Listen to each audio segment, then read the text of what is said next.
Պարոն Փաշինյան,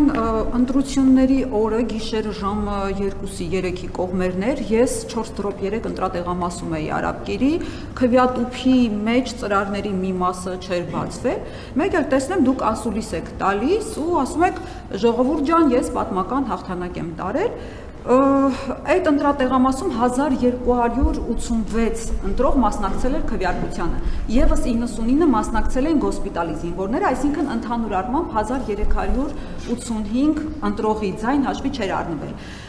Մի բան մտածեցի, ասի, եթե դուք զոհված զինվորների թիվը պլյուս մինուսով եք ասում, երևի մտածել եք, դե մի պլյուս մինուս 2000 ընտրող այս կողմ են կողմ, էական նշանակություն չի ունենա ձայների վրա, ու այդպես հաշվարկել եք, որ դե 2000 այս կողմ են կողմ կլինի,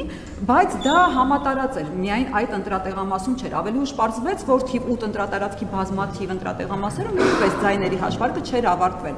Հիմա հարց, եթե օրինակ 2025-ի բյուջե, 26-ի բյուջե մոտ 500 միլիոն դրամ մենք հատկացրել ենք ԿԸՀ-ին։ Եթե այդ կառույցը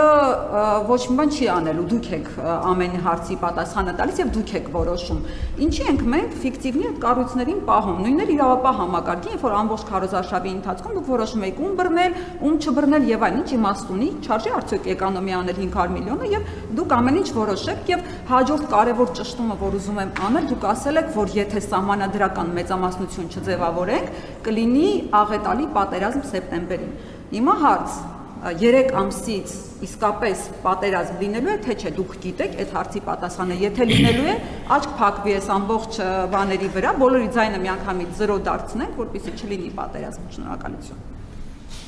Բարեբախտաբար ընտրությունները տեղի ունեցել ոչ միայն այն տաղամասում, որտեղ դուք եք գտնվում,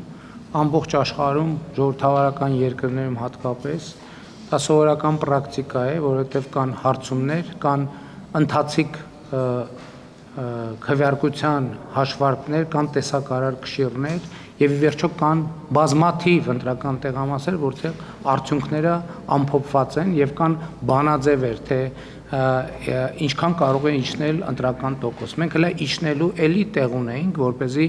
էլի ունենք, որպեսզի հաղթենք, որպեսզի արձանագրենք, որ միանշանակ ընտրությունները հաղթել ենք եւ ցանկացած ժողովրդավարական երկրում նման հայտարարություններ դուք կտեսնեք եւ ոչ մի տեղ չեք լսի հարցեր, թե բա ինչի համար է կենտրոնական ընտրական հանձնաժողովը։ Կենտրոնական ընտրական հանձնաժողովը նրա համար է, որ իր արդյունքներով կամ հաստատի կամ հերքի